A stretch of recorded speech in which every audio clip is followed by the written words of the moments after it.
this morning to welcome the Minister of Defense, Mr. Avigdor Liberman, for an interview with the head of the Executive Director of the Institute of Policy and Strategy, Mr. Amos Gilead.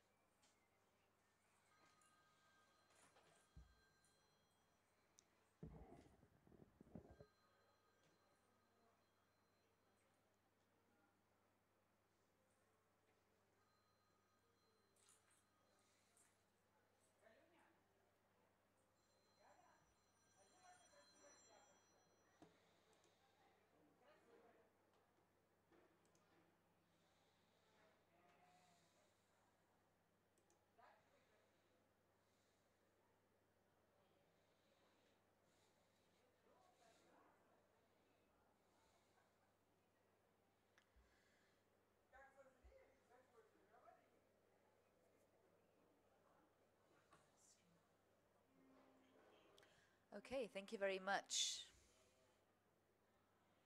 Thank you. One more? All right, that's enough.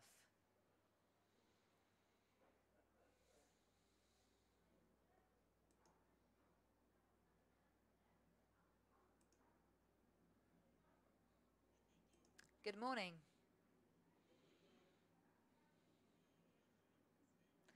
We hear the aircraft, Minister of Security. I'm sure you slept well at night. I'm sure you went to bed at 8 p.m. Do you remember what Menachem Begin said? Never ask a man where he was and where he spent the night. So I'm giving you an alibi that I know you were asleep since 8 p.m. We truly appreciate. Fundamentally, I'm not surprised that's what you decided to do, but we're very thankful that you're here on such a difficult day because the huge responsibility is yours to bear, and it certainly is inspiring. Minister of Defense, in this historic time when Iran is trying to make its border with Israel in the Golan Heights, can you share with us an update on where we're headed and what is happening? These are simple questions. I'd rather not elaborate further. I'm sure everyone here in the public are very eager to know. Thank you, and once again, good morning, one and all. Look, first of all, it needs to be clear, unlike Iran, we are not trying to expand ourselves.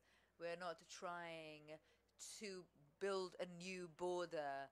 The one that is trying to constantly expand and create new proxies and create new fronts incessantly is Iran. And we see this not only vis-a-vis the state of Israel, but we see Iran active in Yemen, in Iraq, in Lebanon,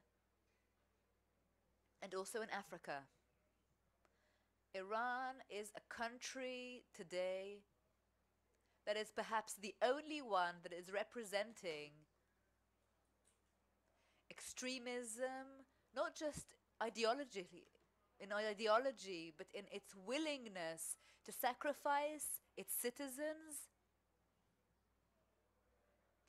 to sacrifice its future for this extreme ideology. And I would also like to mention that to date, Iran has invested in the Syrian adventure $13 billion, and it continues to invest $2 billion each year in all of its subversive activity by funding Hezbollah, Islamic Jihad, and Shiite militia in Iran. And this adventure costs a lot of money and is coming at the expense of Iranian citizens who are suffering in Iranian cities, particularly in Tehran. We see the new generation, the young generation asking, why are we living under such difficult conditions while our leadership is spending money in Yemen? And so Iran is the one who is trying to get to Israel to try and set a new border with us. And we will not allow Iran to turn Syria into a front-line post against Israel. And this is a very clear position we have, and we are acting upon it. Before we continue with the strategy, please let us know what happened today. Well, Iran tried to strike against sovereign area of Israel. No Iranian missile has actually reached Israeli territory. They either fell in Syria or Iron Dome managed to intercept them.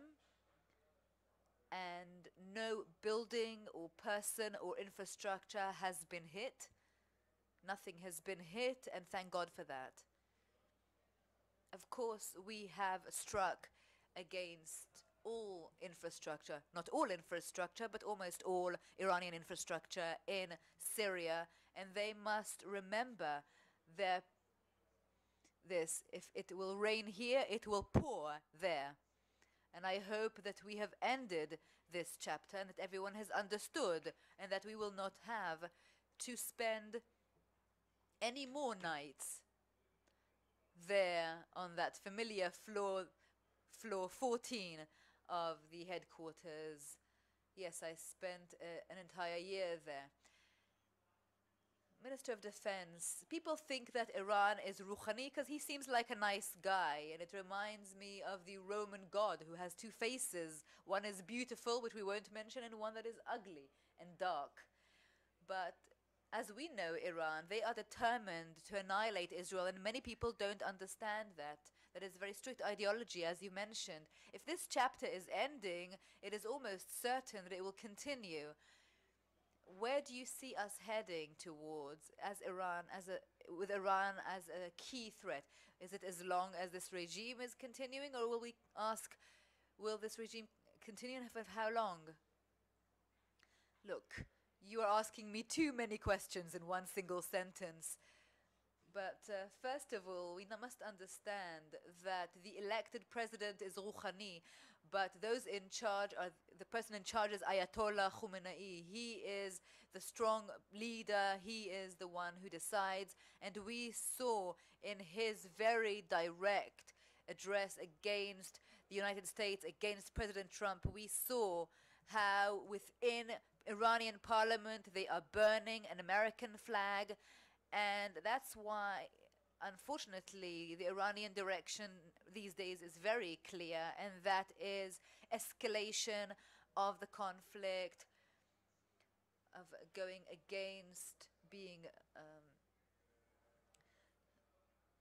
advertent. And I think that in terms of the implications of the American announcement and where we're headed, well, the fact that this decision was made, and unlike others, I think this was the right decision to make. And I explain, whenever we look back, why did the Soviet Union collapse? There were many reasons, but there was one main reason, and that was the economic one.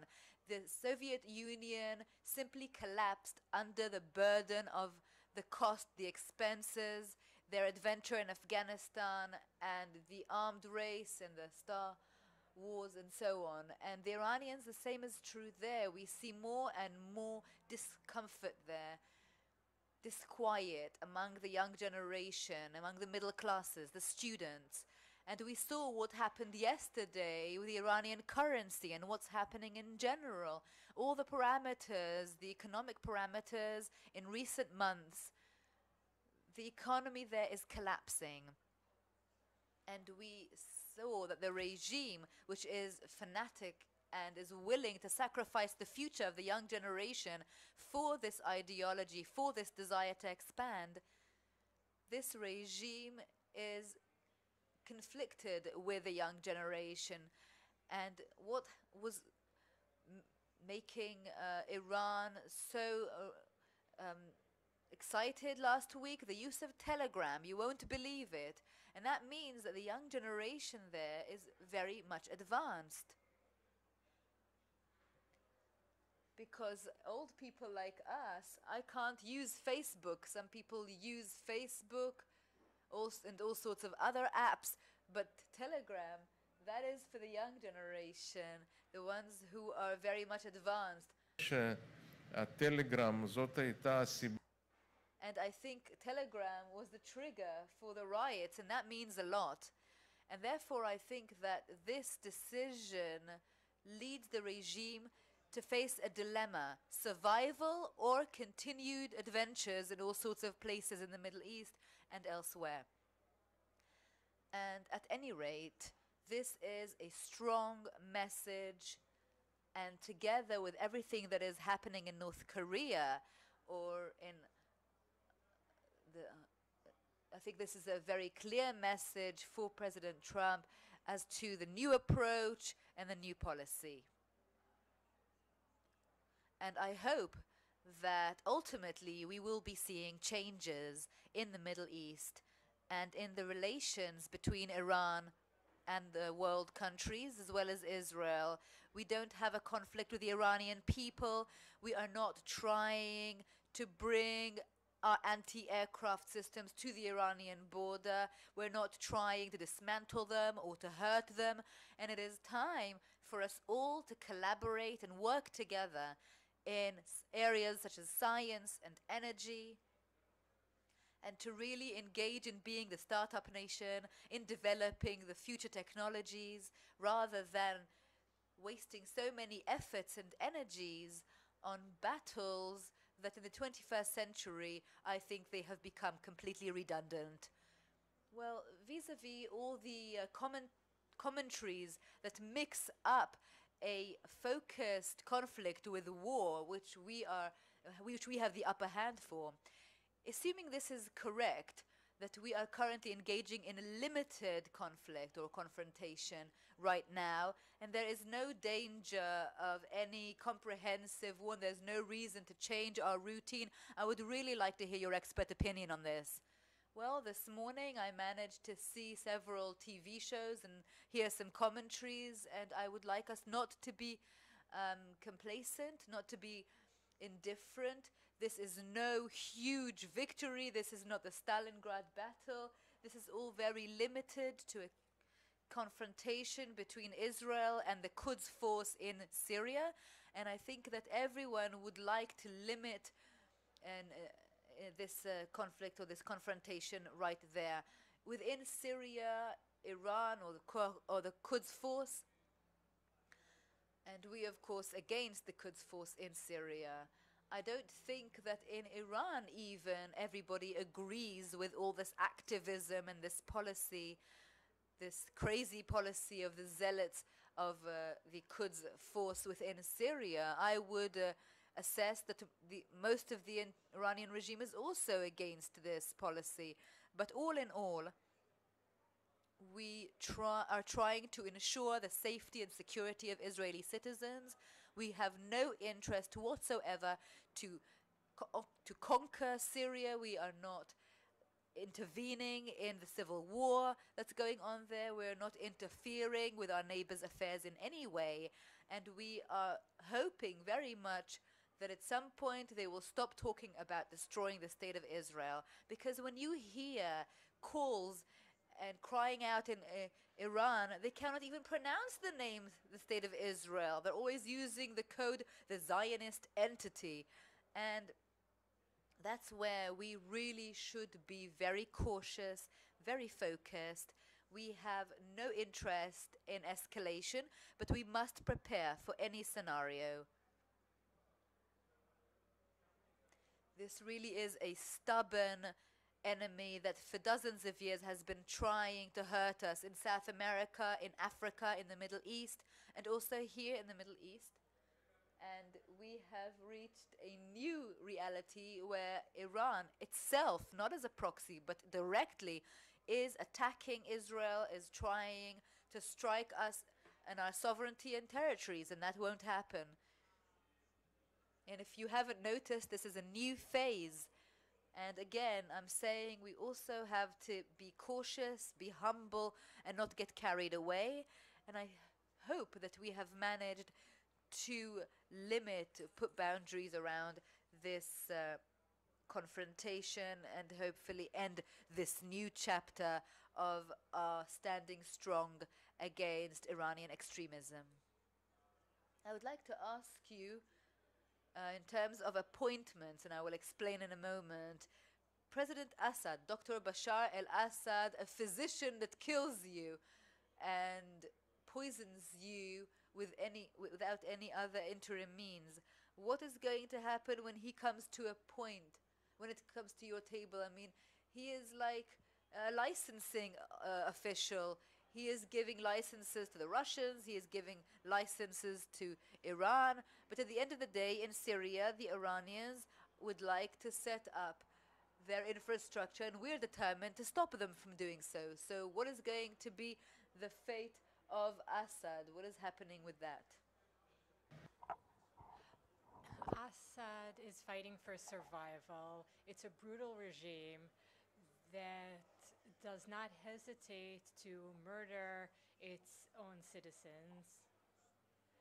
In Syria, we're talking about almost 600,000 people who were murdered and slaughtered, 7 years of civil war in the country, supported by Hezbollah and Iran and the Shia militia, and it is still struggling to survive. And we have to understand that without financial assistance from Iran, $13 billion in support that the Iranians have invested in Syria so far, he would not have been able to survive. So his ability to object to their policies, even if he's not happy with it, his ability is very limited.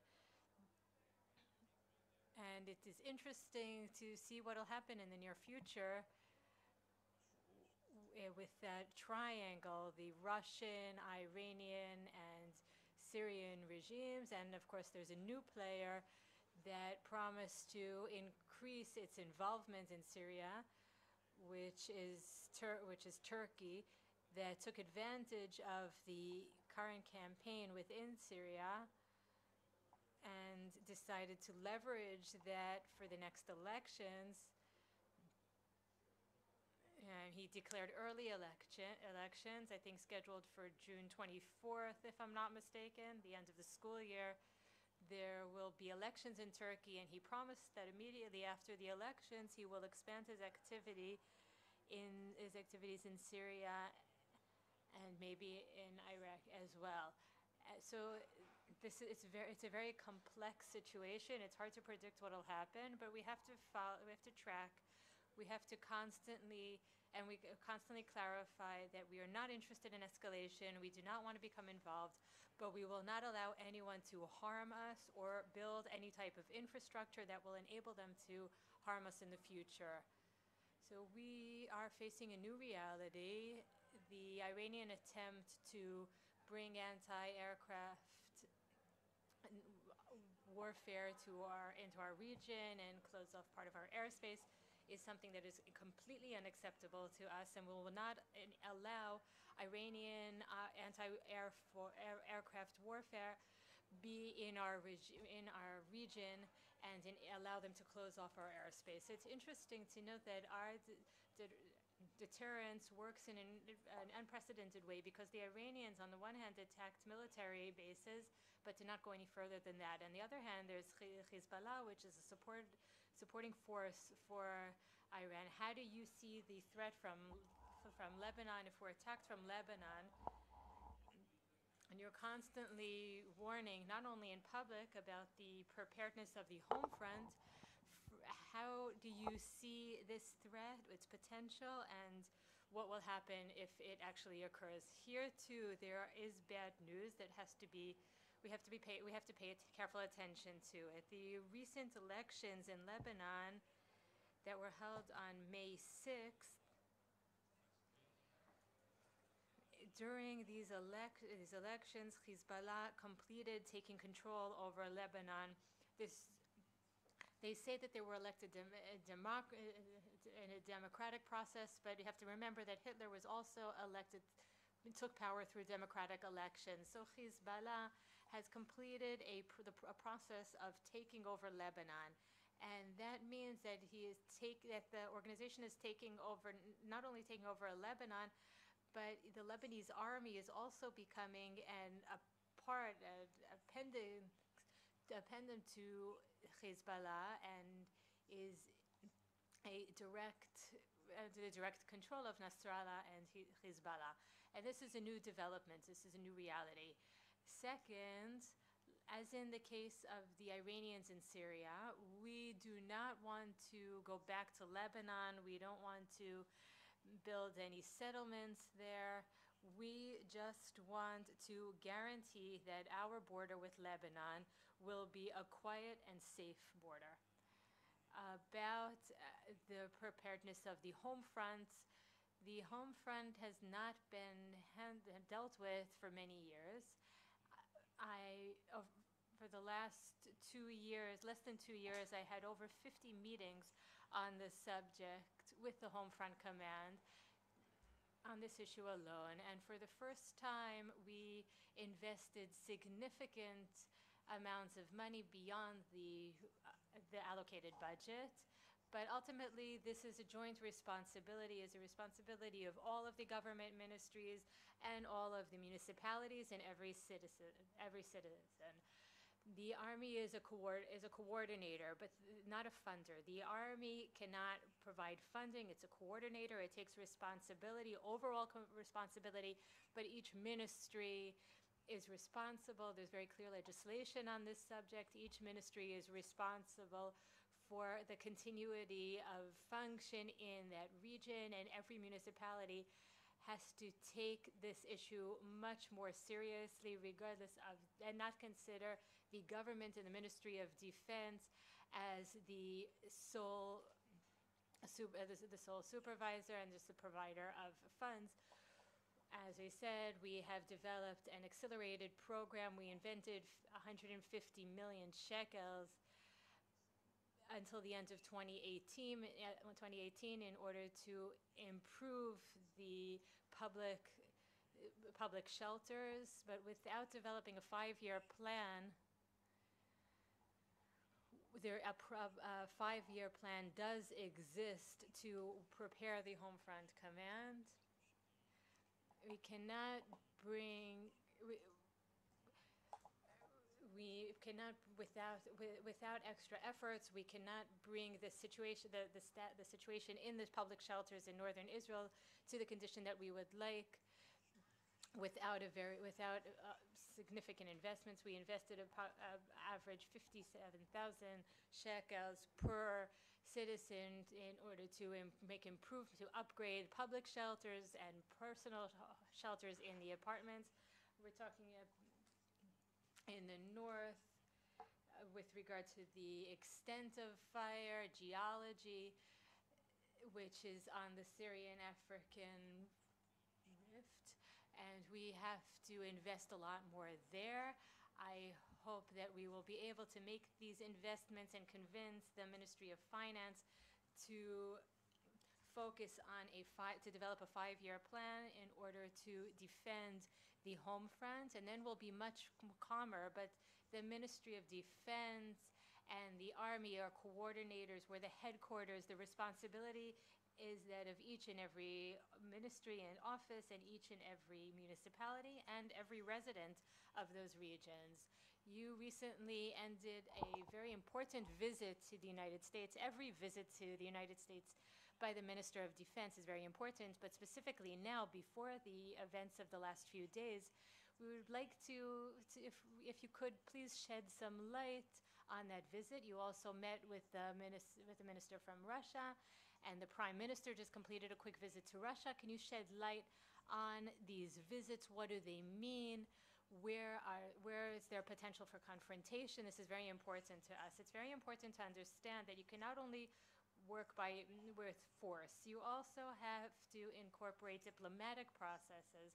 And the fact that the State of Israel has the capability of communicating at the highest level with the leaders of two superpowers, both the United States and Russia, is very unique. I came back from the United States, and then I spoke to the Secretary of Defense and the Minister of Defense in Russia over the last few days, and the Prime Minister visited Moscow. this week. The fact that Israel is, as a small country, is capable of communicating with the largest superpowers and maintain diplomatic relations, even if we disagree with the Russians. We don't have common interests in Turkey, but this open discourse, this open communication enables us to avoid unnecessary confrontation or direct confrontation. And just last night, we talked to the Americans, we talked to the Russians on the military level, and this is a capability that people take for granted, but believe me that this is not something to be taken for granted. There are larger countries that are more important than we are, that don't have that capability to communicate at the highest level with the two largest superpowers in the world. And I think that this is a very important level in the overall security perspective of Israel. And again, don't take this for granted. Don't be indifferent. On the other hand, we have a very persistent enemy, and we have to take very seriously. We can't do everything. Not everything can be done by the army. Diplomatic relations are crucial. Just to keep things interesting, we also have the southern border. There's what they call the Nakba Day is approaching. How do you see? How are you prepared for what we can expect in the southern region?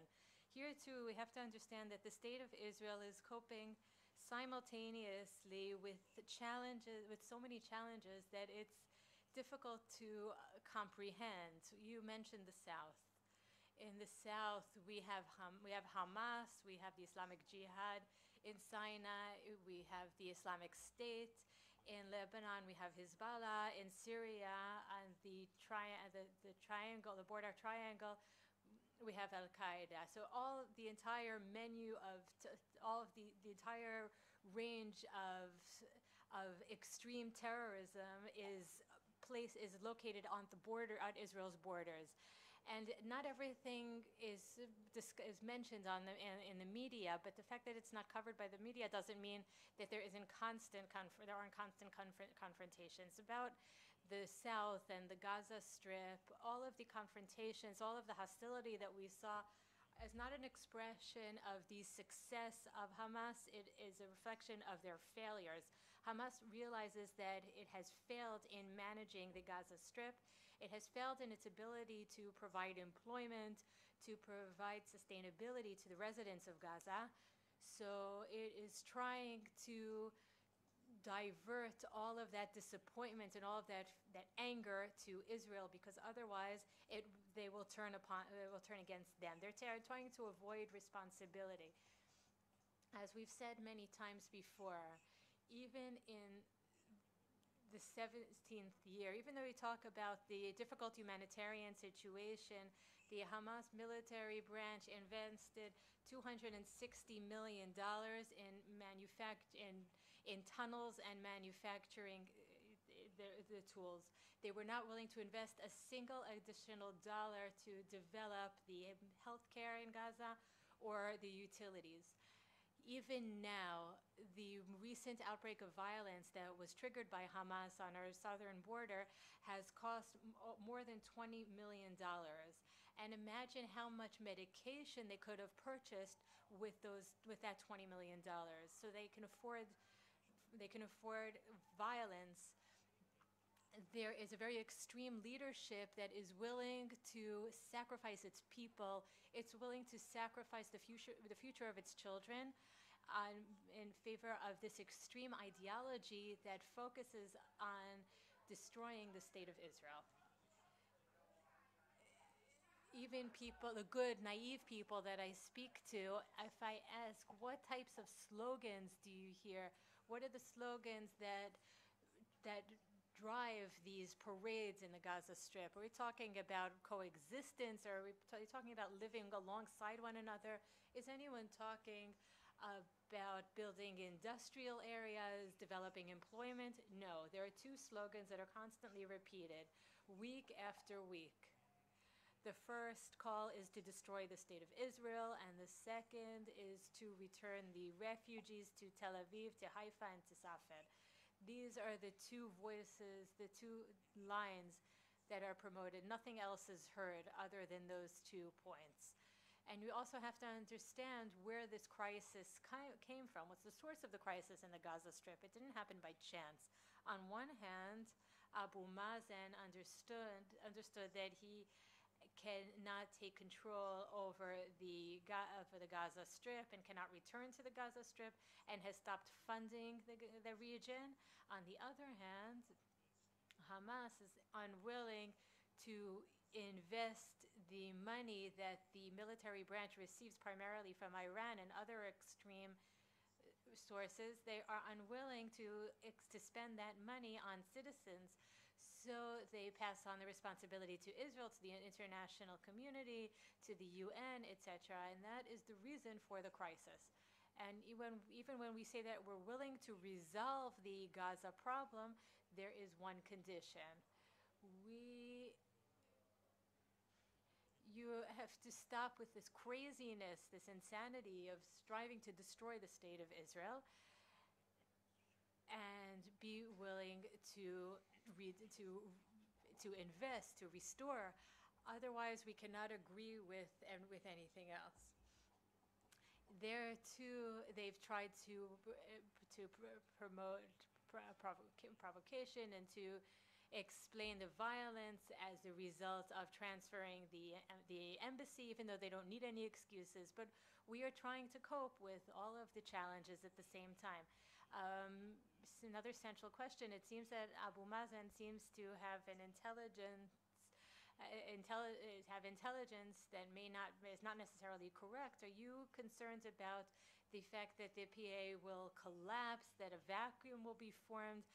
Are you afraid of a crisis? Where are we? What direction are we going with regards to the peace process? The process, yes. Peace, no. There is no peace in the Middle East. Anyone who's talking about peace in the Middle East is a little bit confused with his geography. I don't know any 2 countries in the Middle East that live in peace with one another. Who gets along? Libya and Yemen and Saudi Arabia, Kuwait and Abu Dhabi and Qatar. What happened? What's going on there between Syria and all of the other Arab countries, Morocco and Algeria?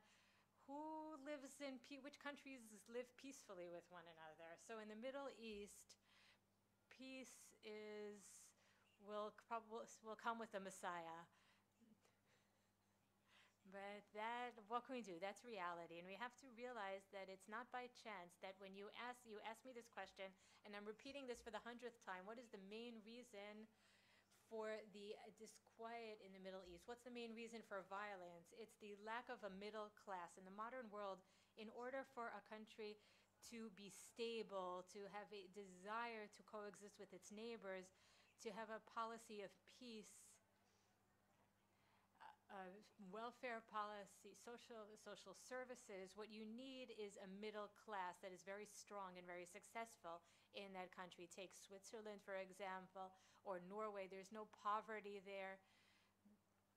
There's no poverty or misery. There are no oligarchs. The majority of the country is a very powerful, successful middle class. In the Western world, in Western countries, in the Arab world, it's the opposite. There a very small percent is very, very rich, and the vast majority exists in severe poverty. When you take a country like Yemen, when 60% Sunni and the rest are tribes, Houthi tribes, 220 tribes, half of the population is illiterate. GDP is less than $1,000 per capita. In a country like that, obviously it's very difficult to reach stability within the country and among its neighbors. So I am repeating that we are living in a reality that is very, very complex. And we are willing to live in peace with everyone, with the Palestinians, and with everyone else. No country has done what the state of Israel has done with all of our neighbors, by the way. And we conceded half of Sinai, half of Judah and Samaria, Samaria is under Palestinian control. We withdrew from the entire Gaza Strip based on the 67 borders. We evacuated the entire Jewish population, 21 Jewish settlements. What else do you want? Sometimes we constantly hear about what we have not done. We've done everything except for one thing, to replace our neighbors. And it seems that we will not be able to replace our neighbors. But beyond that, we've done everything possible, which is why I don't recommend that we become involved within the Palestinian Authority. We never managed to appoint kings. Let's leave that to other people. We'll continue to track. We extend our hand in peace, but it takes two to tango. So here too, the situation is very complicated. It's very delicate. Abu Mazen has lost control over the Gaza Strip, postponed the elections within the PA. He's been pushing it off for the last 8 years now, and I propose that here too, we track it very closely. But if you're asking me where the hope is, the question is what is our hope? And I want to say once again that the time has come for the Sunni moderate countries to come out of the closet. Just like there's an axis of evil, let's develop an axis of the moderate countries, the liberal countries. After the dramatic declaration of President Trump, who supported Trump's decision? Israel, Saudi Arabia, and Iraq, and the Gulf of Iraq.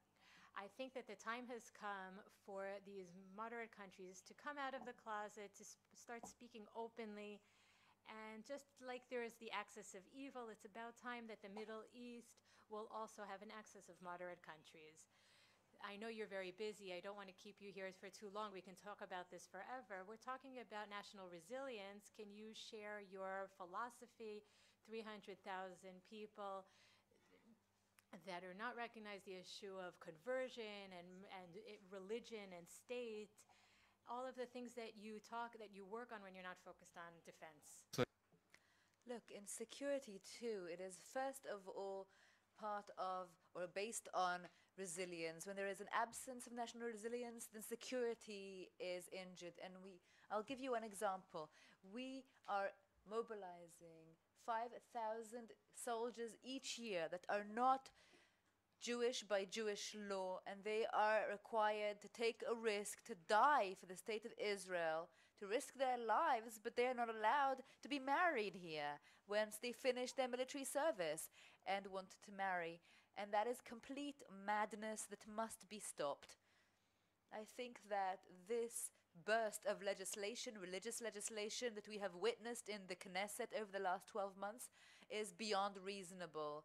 When I see this week Israel Beitenu really fighting for an initiative to include all of those, I want to be gentle, all the limitations of the chief rabbinate of Israel imposed upon all Jews in the entire world, or this attempt to create a parallel justice system with arbitration in rabbinical courts, that is something that in the 21st century, in a country that is so colorful like Israel, I think that is really detrimental to the national resilience, and that means a detrimental blow to security. And here we must be clear.